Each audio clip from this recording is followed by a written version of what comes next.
So guys, FIFA 21, the state of FIFA. This could be a long one. Get comfy.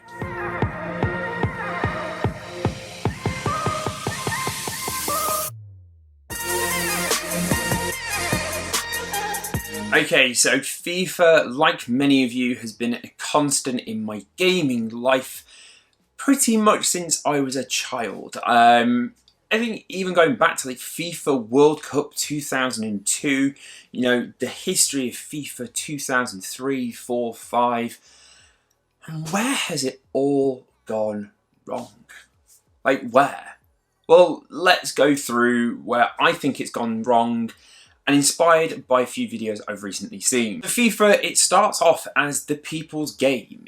Football is the people's sport. It is the most watched sport in the world, and FIFA capitalised on great branding and all the sponsorship and licensing to bring us the most immersive game and most true-to-life representation of the game that we love to watch and play in video games. But over the past couple of years, well, things have just got pretty bad. And last year, for the first time ever, I didn't actually buy FIFA. FIFA 20 was the first FIFA I've not bought. I actually ended up getting it free with a replacement PlayStation.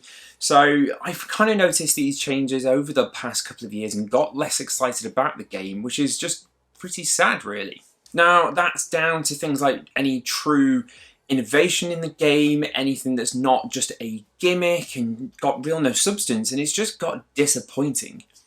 And FIFA, in a weird way, is kind of like an abusive relationship. We've been with FIFA for so long that we don't know all of its flaws, but even though when we notice them, we still go back time and time again. But beyond the game modes, the lack of innovation, just something has been kind of sitting with me, and that is just that FIFA has just got a bit boring. So this video was inspired by two videos I've recently seen, and it kind of goes through, well, basically the fact that I wasn't going mad, and these thoughts weren't just ones that I'd kind of noticed by sat on my TV and in here, kind of going, this game's just getting worse. There are actual fundamental reasons why this game is getting worse. So I'll leave a description or a link in the description below to those two videos because they are starting to gain some traction and there's some real truth in them. But last night I tried the theory out for myself to see if going back a few FIFAs kind of actually gave me a sense of that fun that I've been missing for the past 2 years.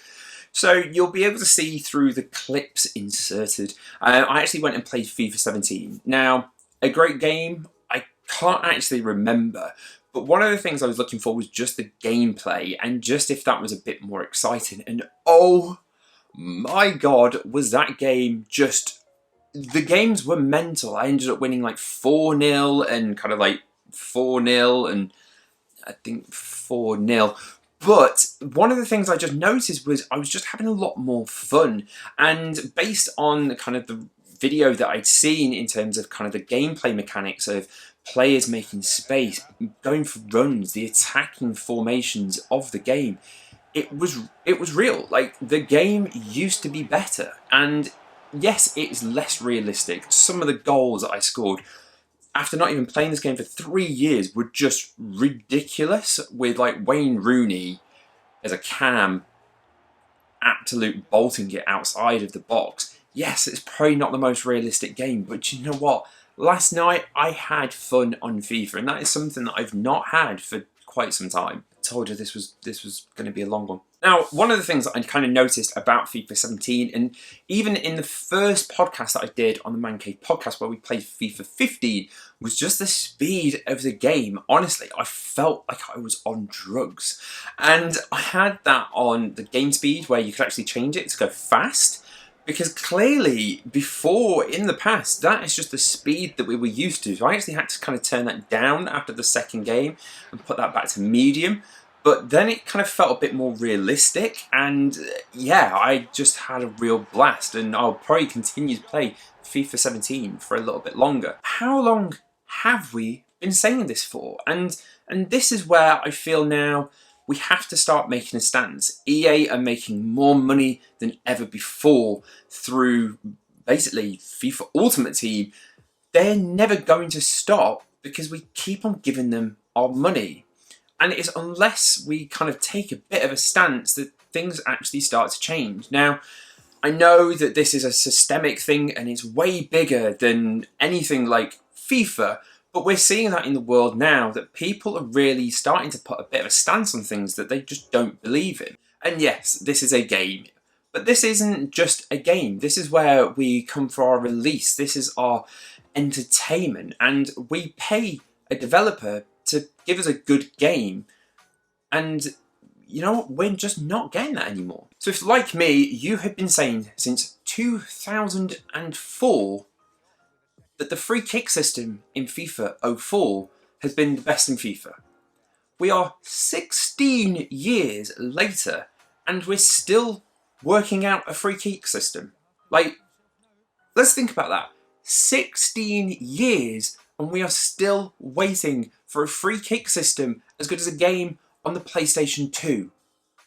Like, what is that all about? Like, that is just embarrassing. One of the areas that I've always loved as well is career mode. I enjoy the fact that you can transfer players, you can build your team before Ultimate Team ever became a thing, and really feeling though, you know, that was like the substance of FIFA. And yes, I might be stuck in the past, but it's where FIFA grew, it's where your fans started, it's what we all remember. And do you know what? If you don't want to be competitive and playing against sweaty kids online, well, where else do you go apart from career mode? So I watched a kind of a historic version of events of career mode, and do you know what? It made me realise that we've been missing out on a decent career mode for 10 years. 10 years. It's almost shocking to think that we have peaked in a career mode in 2007 and just not got anywhere near those heights since post-FIFA 2010. Now, I don't know about you guys, but I just feel as though that is not good enough anymore. Why can't we have it where the stadium fills up and you get ticket sales and they're true to life and your performance affects how many fans that you have? Real life sponsors used to be in the game. You used to have like T-Mobile, right? Remember T-Mobile? That used to be a thing. You could have them as a sponsor. You actually took control of the club. Why is it that we only have training mode for 5 players? You have 23 players in a squad, but apparently we only train 5 of them. That just doesn't make any sense. Systems of how good a player used to be and how well they were playing really influenced their actual stats. Why is that not a thing anymore? These things don't cost any money to really implement. They just have to basically bring back career mode and kind of add a new twist to it, but not gimmicks, not, oh, here's a negotiation and you're in a nice fancy room and look at our fancy engine. We don't need that. We just need substance to a game that you might want to put a 10-year career in. Proper youth systems and real-life board meetings and just things to make us excited again. And I don't understand why, if you are making so much money from Ultimate Team, and, you know, spout that. Do whatever you want with Ultimate Team, but there are fans still out there who enjoy a career mode because they don't want to play against people online. Like, that is still a thing. Is it? I don't know, maybe. Or is it just me and like my friends? So the fact that EA have obviously let us down with career mode, and we've been saying that for years and saying it for years, and I'm bored of now saying it. So if you move your core player group from, you know, offline career mode to online and Ultimate Team and making tons of money, you would think that you might invest in some decent servers. So obviously that has become a running joke on Twitter that the EA servers are horrific. Now, I don't get how a company as large as EA, who are a multi-billion-dollar company, can't buy some like Amazon Web Servers and just put all your FIFA players on it. Like, we can all watch Netflix during a pandemic, but we can't play EA Sports FIFA. It's madness. Absolute madness. But in reality, moving everybody online to FIFA Ultimate Team is, for me, the real death of FIFA.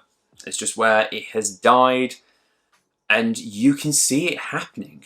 So introduced in 2010, I don't think any of us in 2010, when they introduced Ultimate Team, realised that that would actually just become the game. It might as well just be called FIFA Ultimate Team plus some other modes. You might as well just call it that. That is where their energies are, and it makes sense. That is where they make their money. Any good businessman would do the same thing. Now, for me, FIFA Ultimate Team, I've dabbled, I've played. I enjoyed it where you could buy coins back in FIFA 13 and 14 and actually build a team that you could play online. And yeah, okay, everyone had awesome teams, but it was, again, fun. That was the whole point. Obviously, EA lost a ton of money in the whole data kind of mining of coins, so they pretty much stripped that back, and now you pay them. You pay them.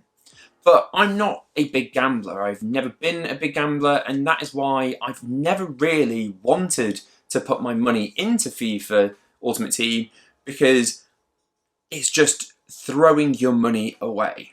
Now, one of the videos as well, which I've linked in the description, kind of goes through why this is just so bad.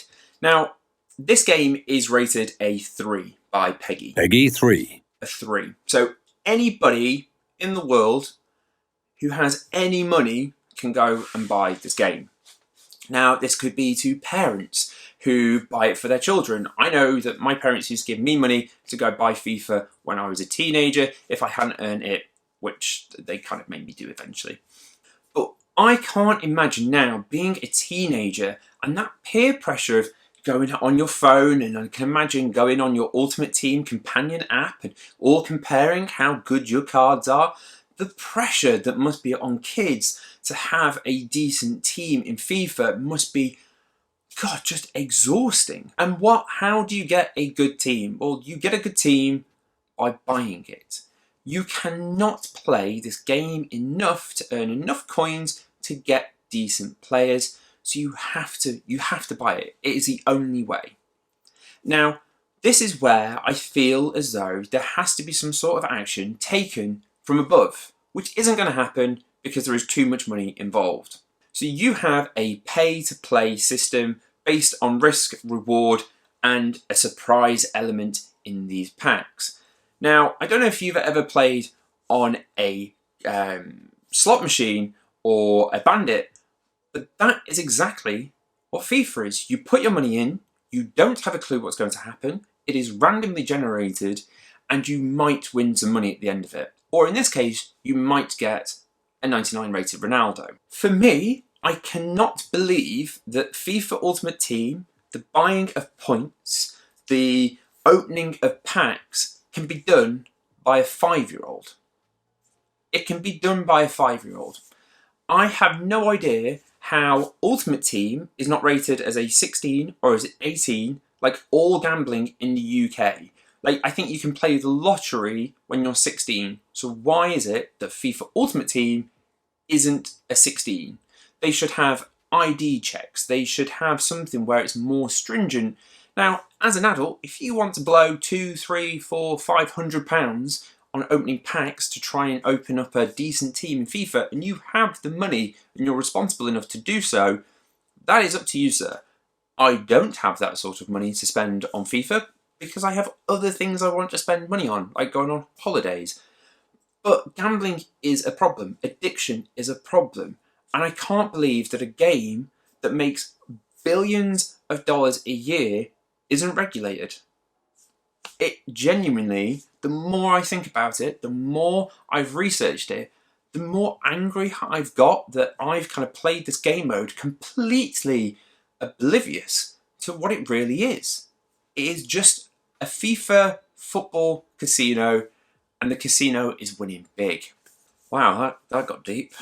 Jesus. I really ask, as a community, as a FIFA player, as somebody who, I've been here, I'm with you. I've been on this FIFA train for more than half of my entire life.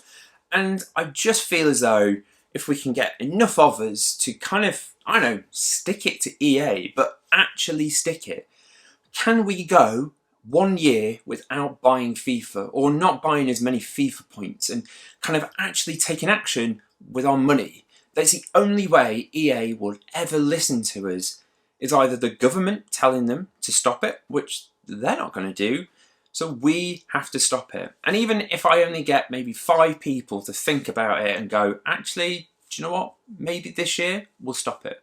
We've all pretty much stopped our lives for 6 months and we've been able to carry on, and you know, I think we can do this again. So on that bombshell, let me know if you agree with my thoughts. If you completely disagree, let me know. And if you want to see more ramblings of games and FIFA, or actually if you want to see some FIFA 17, hit subscribe, drop a like button, and we'll see you in the next video.